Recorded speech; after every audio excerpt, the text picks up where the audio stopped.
எல்லாருக்கும் வணக்கம். சிவா பேசுகிறேன். இந்த வீடியோவில் வந்து போலிஷ் டெம்பரரி ரெசிடென்ஸ் பெர்மிட் எப்படி அப்ளை பண்ணணும்னு பார்ப்போம். யூரோப்பியன் கண்ட்ரியில் வந்து மேக்ஸிமம் இந்த வீடியோ நீங்கள் பார்த்தீங்கன்னா எப்படி அப்ளை பண்ணுறோன்னு ஒரு கிளியரான ஐடியா கிடைக்கும். பார்க்கலாம் வாங்க. அதே மாதிரி இந்த டிஆர்சி அப்படிங்கிறது நாங்கள் இங்கே வந்ததுக்கப்புறம், அதாவது இங்கே இருக்கிற மக்கள் இங்கே குடியுரிமை அப்ளை பண்ணுறதுக்காகத்தான். இதை வந்து இந்தியாவிலேருந்து அப்ளை பண்ணுறதுக்கான டாக்குமெண்ட் கிடையாது. இந்த ஒரு வீடியோ பார்த்தீங்கன்னா நீங்கள் வந்து இங்கே வந்துட்டு எவ்வளோ காஸ்ட் ஆஃப் லிவிங் இருக்குது, என்னென்ன டாக்குமெண்ட் உங்களுக்கு தேவைப்படும் அப்படிங்கிறத நீங்கள் பார்த்து தெரிஞ்சுக்கலாம்.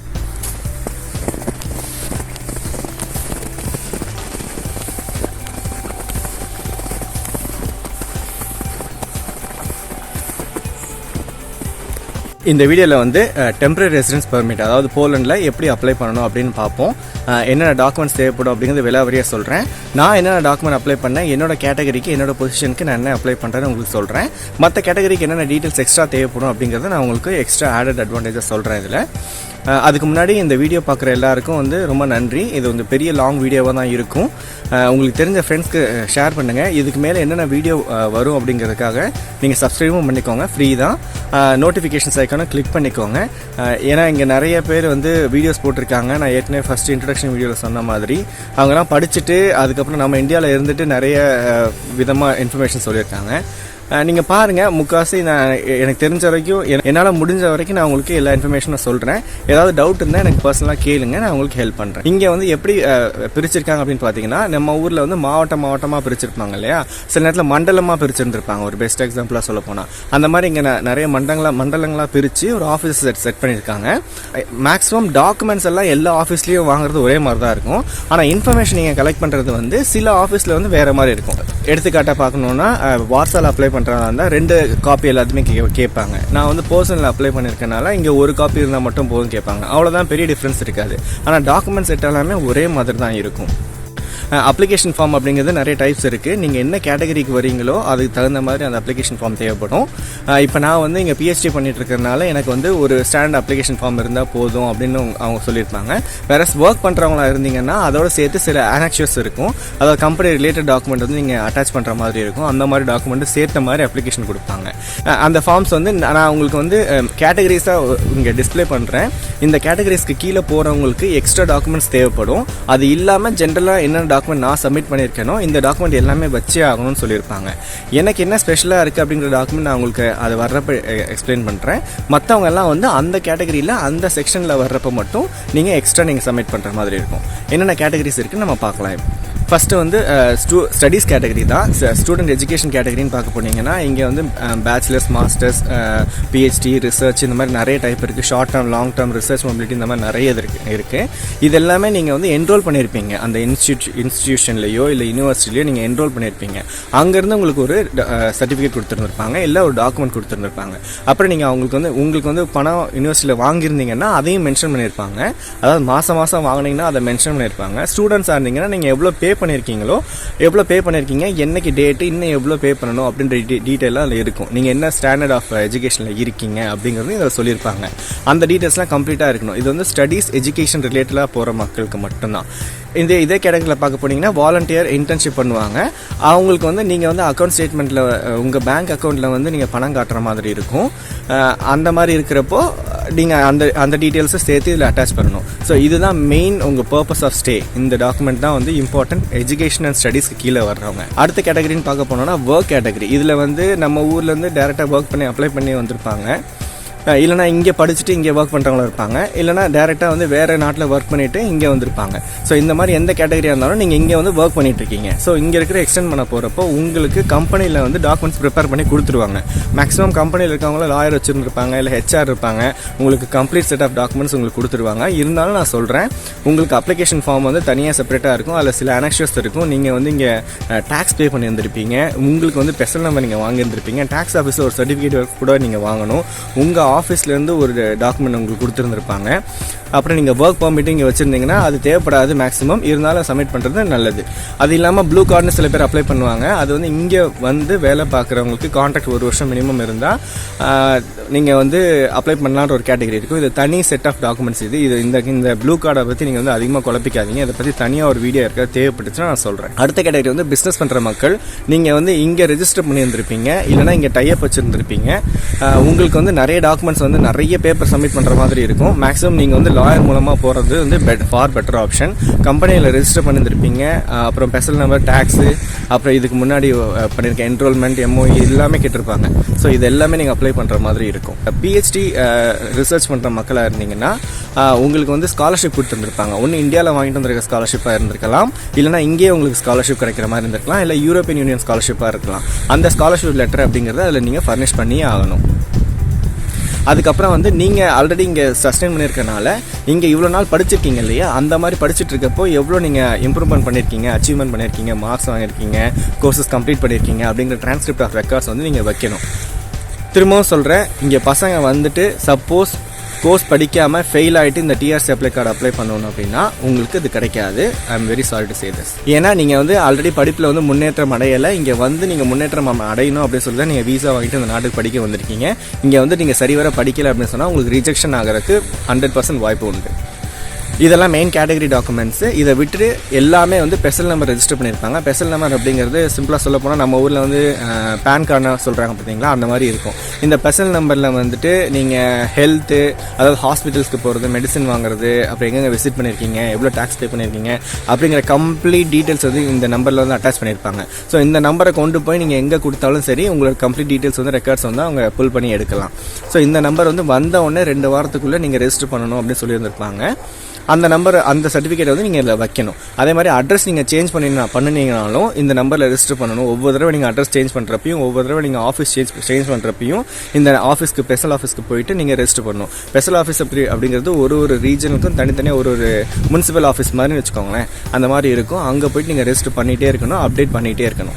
அதுக்கடுத்தது வந்து ஹெல்த் இன்சூரன்ஸு. இங்கே வந்து இன்சூரன்ஸ் எல்லாமே எதுவுமே நடக்காது. வீட்டுக்கு, காருக்கு, லைஃப்க்கு, ஹெல்த்துக்கு எல்லாத்துக்குமே இன்சூரன்ஸ் இருக்கும். நீங்கள் ஆல்ரெடி கேள்விப்பட்டிருப்பீங்க, ஃபாரின் போகிறோம்னா இன்சூரன்ஸ் கட்டியே பாதி காசு போயிடுச்சுப்பா அப்படின்னு சொல்லியிருப்பாங்க.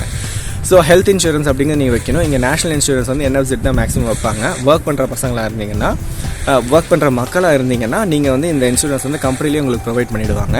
அதாவது நீங்கள் கையில் சம்பளம் வாங்குறீங்க அப்படின்ற பட்சத்தில் நான் ஒர்க்குன்னு சொல்கிறேன். PhD பண்ணுறவங்களுக்கும் நீங்கள் வந்து அப்ளை பண்ணி வாங்குற மாதிரி இருக்கும். வேற தனிநபராக இருந்தீங்கன்னா, டிபெண்டாக இருந்தீங்கன்னா, சைல்டாக இருந்தீங்கன்னா நீங்கள் வந்து ப்ரைவேட் இன்சூரன்ஸ் அப்படிங்கிறதும் நீங்கள் எடுத்துக்கலாம். அப்படி எடுத்திருந்தாலும் இந்த இன்சூரன்ஸ் டாக்குமெண்ட் நீங்கள் எவ்வளோ பீரியட் ஆஃப் ஸ்டே நீங்கள் கேட்குறீங்களோ அவ்வளோ நாளுக்கும் நீங்கள் ஃபர்னிஷ் பண்ணி வைக்கணும். நீங்கள் இம்மீடியட்டாக எடுத்து வைக்கணும் அப்படின்னு தேவை கிடையாது. ஒரு 2 மாதம் 3 மாதம் இனிஷியலாக நீங்கள் வச்சுட்டு அப்புறம் மோர் டாக்குமெண்ட்ஸ் அவங்க கேட்குறப்போ செகண்ட் ஸ்டேஜ் ஒன்று வரும், நான் அப்போ சொல்கிறேன் இந்த வீடியோவில். அப்போ வந்து நீங்கள் எக்ஸ்ட்ரா இன்சூரன்ஸ் ஆட் பண்ணி நீங்கள் வச்சுக்கலாம். அடுத்து வந்து பேங்க் ஸ்டேட்மெண்ட், பேங்க் சர்டிஃபிகேட் நீங்கள் வாங்கணும். எவ்வளோ பணம் உங்களுக்கு தேவைப்படும் அப்படிங்கிறத ஒவ்வொரு ஆஃபீஸ்லேயும் வந்து ஒவ்வொரு மாதிரி கேட்டகரி பிரித்து கொடுத்துருக்காங்க. ஏன்னா வாசாவில் வந்து காஸ்ட் ஆஃப் லிவிங் வந்து அதிகமாக இருக்கும். அது வந்து கேபிட்டல் சிட்டி. நாங்கள் இருக்கிறது வந்து தள்ளி இருக்கிற மாதிரி ஒரு சிட்டி. அதனால் இங்கே வந்து அந்தளவுக்கு பணம் தேவைப்படாது. ஸோ ஒவ்வொரு ஆஃபீஸ்லேயும் வந்து மெயின் அப்ளிகண்ட்டு, டிபெண்டன்ட்டு அவங்களுக்கு வந்து தனித்தனியாக பணம் தேவைப்படும் அப்படின்னு சொல்லியிருப்பாங்க. அப்படிங்கிற பட்சத்தில் அவங்களுக்கு எவ்வளோ தேவைப்படுமோ அந்த பணத்தெல்லாம் கேல்குலேட் பண்ணிவிட்டு, அது இல்லாமல் மாதம் நீங்கள் வீட்டு வாடகை ரெண்டெல்லாம் கட்டுறீங்களா, அதுவும் தேவைப்படும்.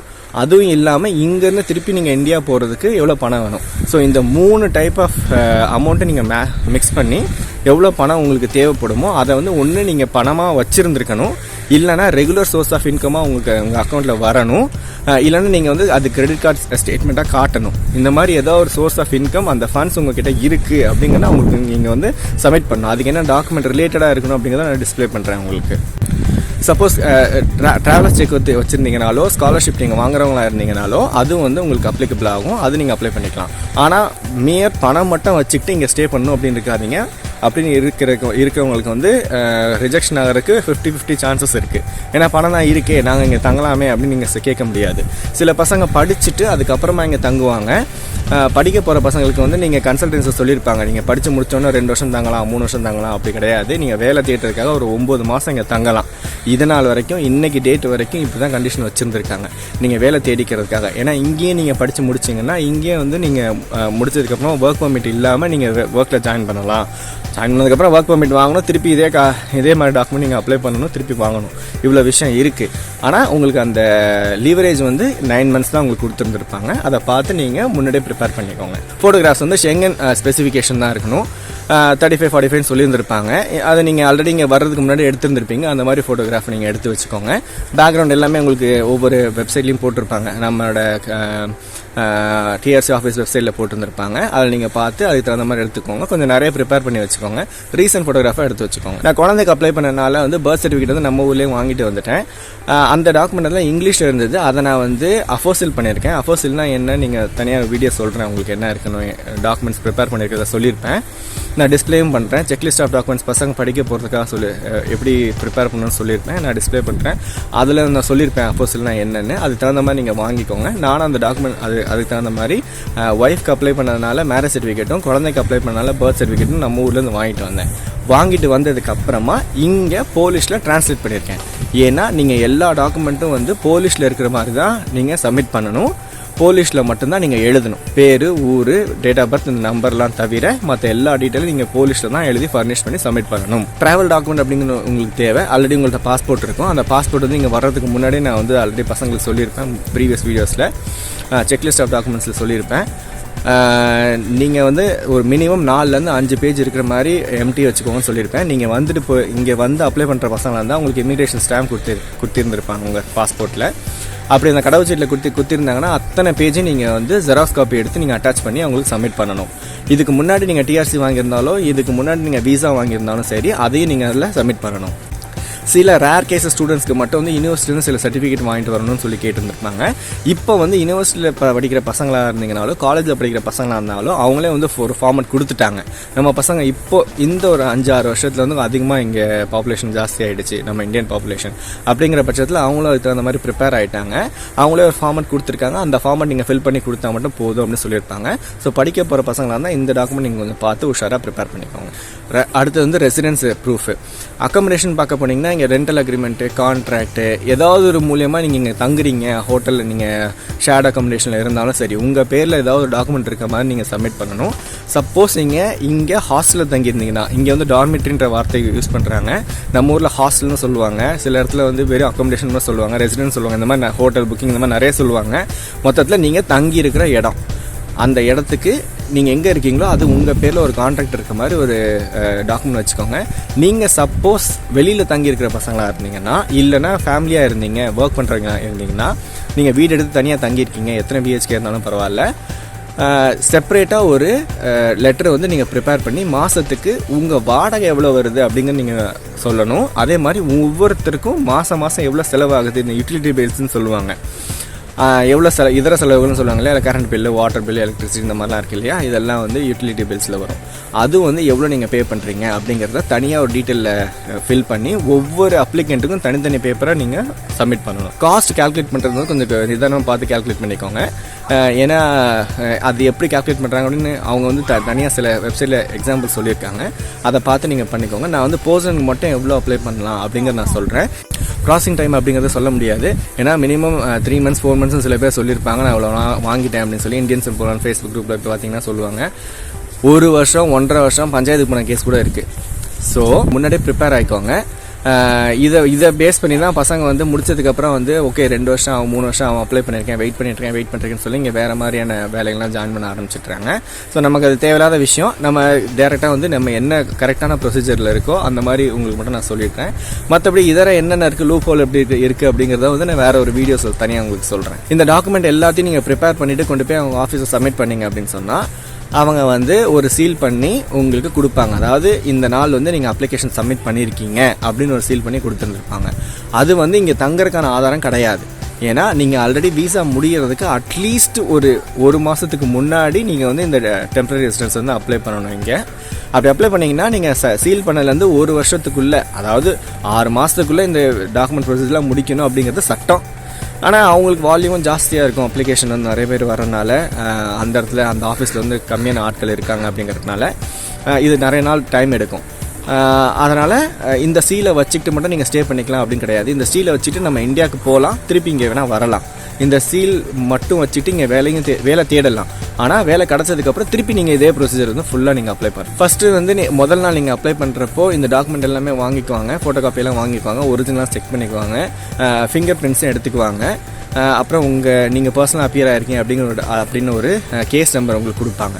அந்த கேஸ் நம்பரை வச்சுக்கிட்டு நீங்கள் வந்து இங்கே ஃபுல்லாக எல்லா இடத்துலையும் இந்த போலண்ட்குள்ளே சுற்றி வரலாம். ஆனால் இதை விட்டு பார்டர் வெளியில் கிராஸ் பண்ணி போக முடியாது. போனீங்கன்னா அது ஒரு பெரிய பஞ்சாயத்து இருக்கும். அதனால் அது எல்லாமே போகலாம் அப்படின்னு ஒரு தர்க்கரியமாக சொல்லுவாங்க. அது சேஃபான ஆப்ஷன் கிடையாது. நீங்கள் வந்து இந்தியாவுக்கு போயிட்டு திருப்பி வரலாம். அதுக்கப்புறமா வந்து இந்த டாக்குமெண்ட்லாம் சப்மிட் பண்ணதுக்கப்புறமா அவங்களுக்கு ஏதாவது புரியல, சப்போஸ் இங்கிலீஷில் ஏதாவது டாக்குமெண்ட் இருந்ததுன்னா மோர் டாக்குமெண்ட்ஸ் ரெக்வயர்னு சொல்லி உங்களுக்கு தனியாக வீட்டுக்கு லெட்டர் அனுப்புவாங்க. அதுக்கப்புறம் அந்த டாக்குமெண்ட் நீங்கள் கொண்டு போய் கொடுக்கணும். இது வந்து ஃபர்ஸ்ட் ஸ்டேஜ் ஆஃப் அப்ளிகேஷன். அடுத்த ஸ்டேஜில் வந்து பார்க்க போனீங்கன்னா அவங்க வந்து பாசிட்டிவ் டெசிஷன் வந்துச்சுன்னா அந்த பாசிட்டிவ் டெசிஷனை வச்சு நீங்கள் தாராளமாக இந்தியாவுக்கு போகலாம். திரும்பி வர்றதுக்கு வந்து அந்த பாசிட்டிவ் டெசிஷனை வச்சுக்கிட்டு திருப்பி விசா அப்ளை பண்ணிட்டு நீங்கள் வரலாம்.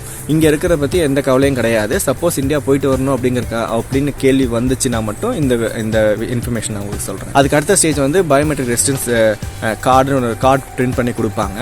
அந்த கார்டு ரெடி ஃபார் கலெக்ஷன் உங்களுக்கு ஸ்டேட்டஸ் அப்டேட் பண்ணாங்க ஆன்லைனில் அப்படின்னு சொன்னால் நீங்கள் அதுக்கப்புறம் திருப்பி கொஞ்சம் பணம் கட்டி அந்த கார்டை நீங்கள் அதை வாங்கிட்டு வந்துக்கலாம். ஸோ இதெல்லாம் பண்ணி முடிக்கிறதுக்கு ஒரு எப்படி இருந்தாலும் மினிமம் 6 to 12 மாதத்துக்குள்ளே ஆகிடும்.